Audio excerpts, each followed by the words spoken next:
இந்த மாதிரி ப்ரிட்டியாக இருக்கிறவங்களெல்லாம் இன்னும் ப்ரிட்டியாக காமிக்கிறது தானே மேக்கப் ஆர்டிஸ்ட்டோட வேலை. ஆமாங்க, இந்த ப்ரைடல் மேக்கப் எப்படி பண்ணேன்றது தான் உங்களுக்கு இன்றைக்கி காட்ட போகிறேன். மறக்காமல் ஃபுல்லாக பார்த்துருங்க வீடியோவை, ஓகேங்களா? அப்புறம் ஃப்ரெண்ட்ஸ்க்கும் ஷேர் பண்ணுங்கள். வாங்க இந்த மாதிரி மேக்கப் நான் இன்றைக்கி எப்படி பண்ணேன்.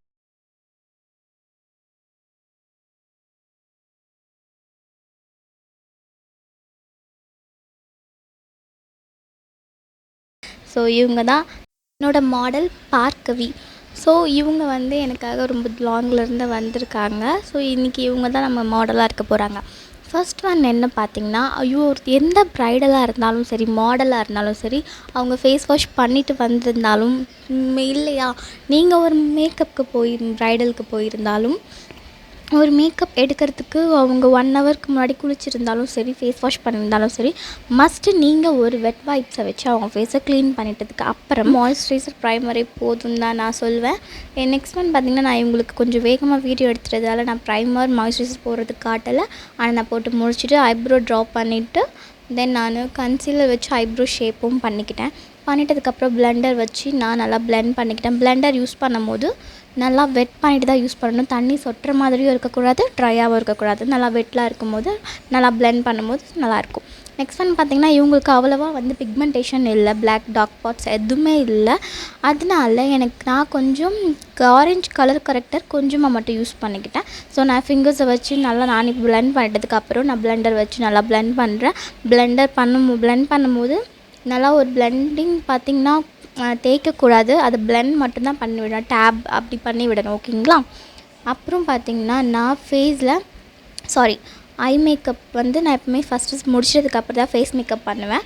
ஐ மேக்கப்பில் நான் பவுடர் செட் பண்ணி முடிச்சுட்டு நான் அவங்களோட ஸ்கின் டைப்புக்கு ஏற்ற மாதிரி ஃபஸ்ட்டு ஒரு ஐ மேக்கப் பார்த்திங்கன்னா மேல் ஃபஸ்ட் லைன் வந்து எப்போவுமே ஒரு லைட் ஷேடில் தான் கொடுக்கணும். லைட் ஷேட் கொடுத்துட்டது அதுக்கப்புறமா செகண்ட் ஸ்டெப் பார்த்திங்கன்னா அதை விட டார்க் ஷேட் கலர் அந்த மாதிரி நான் இவங்க ட்ரெஸ் சாரீ பார்த்திங்கன்னா red colour and green colour. நான் க்ரீன் கலர் ஐ மேக்கப் போடலை, நான் பிளான் பண்ணி வச்சுருந்தது ரெட் கலர். ஸோ நான் வந்து செகண்ட் ஸ்டெப்பாக பார்த்திங்கன்னா ஆரேஞ்ச் அந்த மாதிரி கொஞ்சம் லைட் கலர் மாதிரி கொடுத்துட்டு அவுட்டர் கார்னரில் dark red and brown mix பண்ணி நான் ஒரு ஷேட் கொடுத்துட்டு தென் இன்னர் கார்னரில் கோல்டு கில்ட்டர்ஸ் கொடுத்துட்டேன். ஸோ இந்த மாதிரி ஐ மேக்கப் நான் என்ன பிளானில் வச்சுருந்தேனோ அதே மாதிரி பிளான் வச்சு நான் பண்ணிட்டேன். ஸோ ஐ மேக்கப் பண்ணுறது ரொம்ப கஷ்டம் இல்லை. பிகினர்ஸாக இருக்கிறவங்கன்னா நம்ம இன்ஸ்டா பேஜில் வந்து பார்த்திங்கன்னா ஐ மேக்கப்லாம் நிறைய போடுவோம், அது வேணால் வந்து பாருங்கள், கண்டிப்பாக இவங்களுக்கு யூஸ்ஃபுல்லாக இருக்கும்.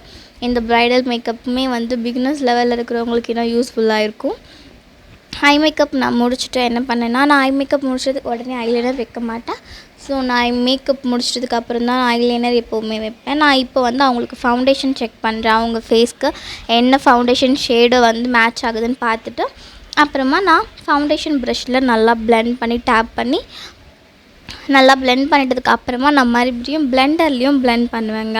நல்லா பிளெண்ட் பண்ணணும். இந்த மாதிரி அவங்க ஸ்கின்னில் பேட்சாக இல்லாமல் நல்லா ஈவனாக கொடுக்குற அளவுக்கு நீங்கள் பிளெண்டிங் ரொம்ப மஸ்ட்டுன்னு சொல்லுவேன். மேக்கப்பில் பிளெண்ட் பண்ணுறது அவங்களோட ஸ்கின்க்கு ஒரு எப்படி சொல்கிறது, ஸ்கின் ஃபினிஷிங்கில் சூப்பராக இருக்கும். நீங்கள் எவ்வளோ பிளெண்ட் பண்ணுறீங்களோ பேட்சாக இல்லாமல் கிளியராக இருக்கும். அதனால நல்லா பிளெண்ட் பண்ணி நீங்கள் ஒரு மேக்கப் பண்ணணும், ஓகேங்களா?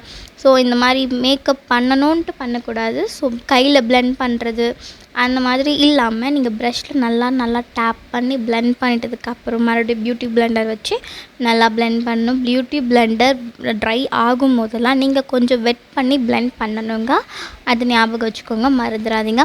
மேக்கப் போடுறீங்கன்னா ஃபேஸுக்கு மட்டும் போடக்கூடாது. நீங்கள் ஒரு ப்ரைடாக இருந்தாலும் ஒரு மாடலாக இருந்தாலும் அவங்க ஹேண்டுக்கும் ஏதோ கொஞ்சம் நீங்கள் ஃபவுண்டேஷன்ஸ் போகுதுன்னு நினைக்காதீங்க. அவங்களுக்கு நல்ல லுக் கிடைக்கணும். ஏன்னா கை ஒரு கலர் ஃபேஸ் ஒரு கலர் இருக்கக்கூடாது. அதனால் நான் கைக்குமே நான் வந்து ஃபவுண்டேஷன் போடுவேன். ஸோ ஓகே, தென் வந்து பார்த்திங்கன்னா பேக் நெக்கும் ஃபவுண்டேஷன் போடுவேன். நெக்கு ஃபுல்லாக நீங்கள் ஃபவுண்டேஷன் போட்டால் தான் எந்த சைடு பார்க்கும்போதும் இவங்களுக்கு இந்த ஒரு கலர் சைடு வேறு மாதிரி தெரியாது. நான் ஃபவுண்டேஷன் பிளெண்ட் பண்ணிட்டதுக்கப்புறம் கன்சீலர் போடுறேன்.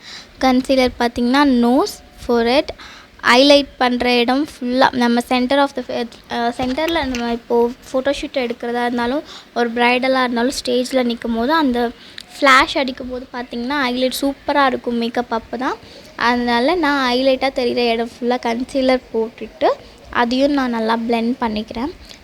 இவங்களுக்கு நான் கான்டூர் யூஸ் பண்ணலை. நான் வெறும் நோஸில் மட்டும்தான் கொஞ்சமாக யூஸ் பண்ணியிருக்கேன். கன்சீலர் போட்டு பவுடர் செட் பண்ணிக்கிறேன். பனானா லூஸ் பவுடர் வச்சு தான் நான் செட் பண்ணேன். காம்பேக்ட் பவுடர் போடலை, லூஸ் பவுடர் தான் போட்டிருக்கேன். ஸோ இவங்களுக்கு நான் ஃபேஸில் பவுடர் செட் பண்ணிட்டதுக்கப்புறம் அப்போ தான் வந்து ஃபவுண்டேஷன் லாக் பண்ணி வைக்கும். ஸோ அதனால் நான் பவுடர் செட் பண்ணிட்டேன். அதுக்கப்புறம் நோஸில் வந்து கொஞ்சம் ஷார்ப்பாக இருக்கிறதுக்கு கான்டூர் பண்ணுறேன். கான்டூர் பண்ணிவிட்டு அதை நான் கீழ் சைடுக்காக பிளெண்ட் பண்ணி விடுறேன். அது பண்ணிட்டதுக்கு அப்புறம் பார்த்திங்கன்னா கான்டூராக இருந்தாலுமே நல்லா பிளெண்ட் பண்ணணும். நீங்கள் ஒரு ப்ரைடலுக்கு கான்டூர் பண்ணிவிட்டு விட்டுட்டிங்க, அவங்க ஸ்டேஜில் போய் நிற்கும்போது பக்கத்தில் ஃபோட்டோஸ் எடுக்க வரவங்க என்ன இது ஒரு மாதிரி கோடு கிழிச்ச மாதிரி இருக்குது அப்படின்னு சொல்லுவாங்க. அந்த மாதிரி சொல்லாத அளவுக்கு நீங்கள் ஒரு கான்டூர் பண்ணாலும் சரி, ஃபவுண்டேஷன் பிளெண்ட் பண்ணாலும் சரி, நல்லா பிளெண்டிங் ரொம்ப மஸ்ட் மேக்கப்பில். ஸோ நீங்கள் அதை பார்த்து தான் பண்ணணும்.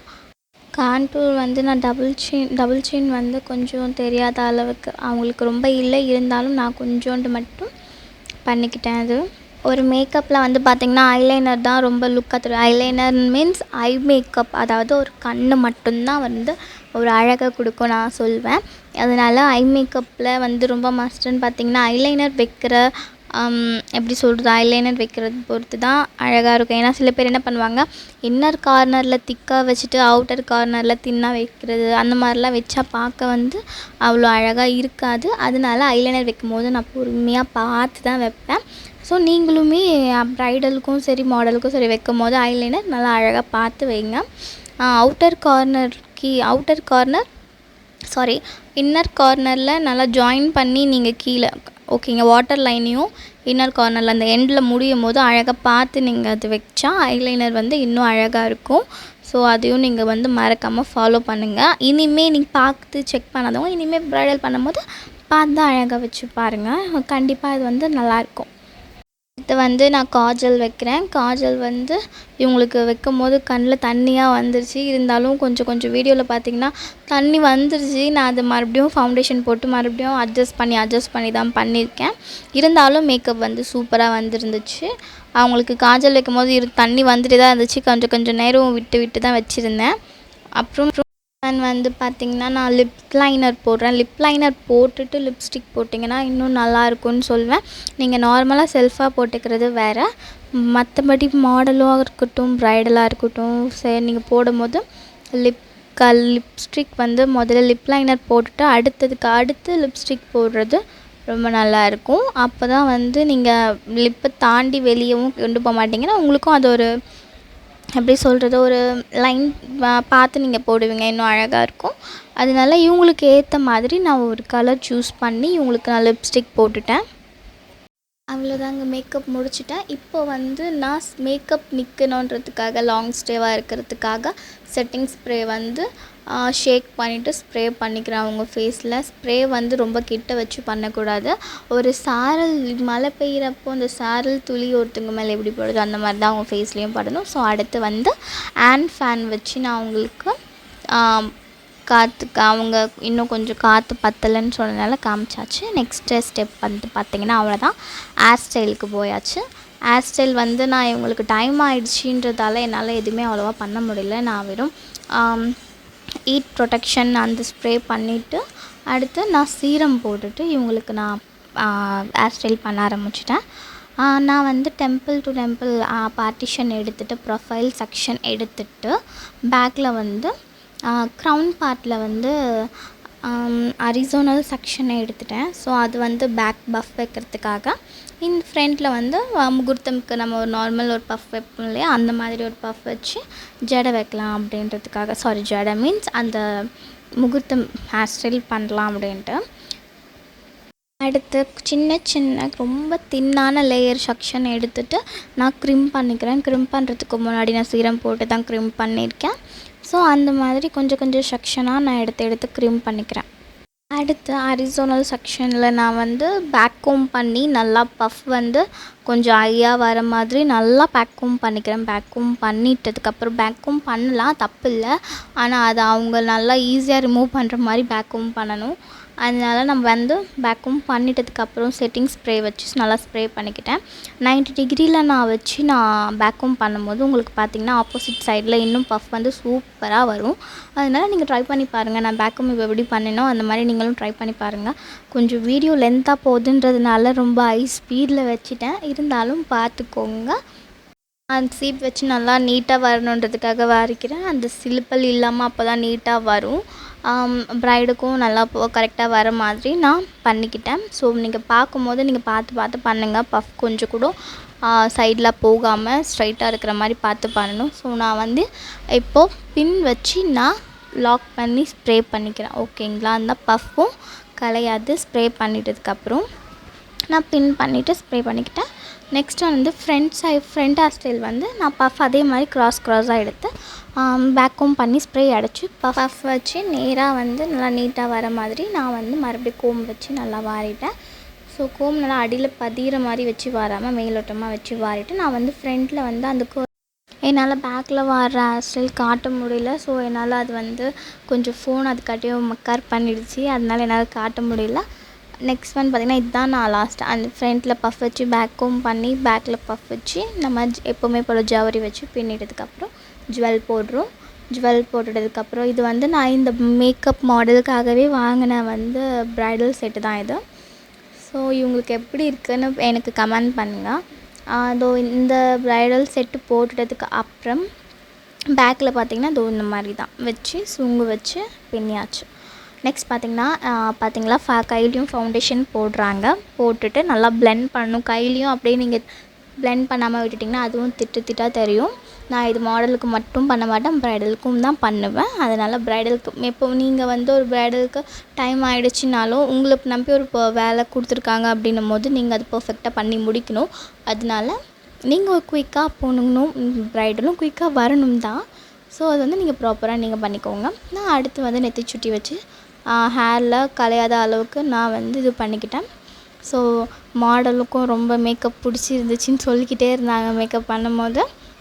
அவங்களுக்கு பார்த்திங்களா எவ்வளோ அழகாக இருக்குது. கான்டோர் பண்ணது எதுவுமே தெரியல. ஸோ இது கொஞ்சம் ப்ளராக தெரியும். நான் உங்களுக்கு ஃபஸ்ட்டு காட்டின ரிசல்ட்டு தான். ரொம்ப ஹாப்பியாக இருந்தாங்க. அவங்க வீட்டிலலாம் வீடியோ கால் பண்ணி காமிச்சிட்டு இருந்தாங்க. ஸோ இவங்க ரொம்ப சாட்டிஸ்ஃபைடுன்னு சொன்னாங்க. அது மட்டும் அப்புறம் எல்லாம் பேசி முடிச்சு அவுட்டோரில் ஃபோட்டோ ஷூட் எடுக்கிறதுக்காக வெளியே போயிட்டோம்.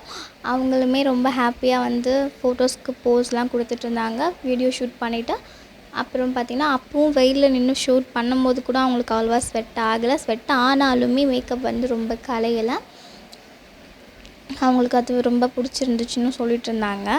மேக்கப் பார்த்திங்கன்னா நான் இதான் பிளான் பண்ணி வச்சுருந்தேன். அதுக்காக லாங்லேருந்து வந்திருந்தாங்க. ஸோ அதுவும் எங்களுக்கு ஹாப்பியாக இருந்துச்சு. ஃபோட்டோ ஷூட் அழகாக முடிஞ்சுது.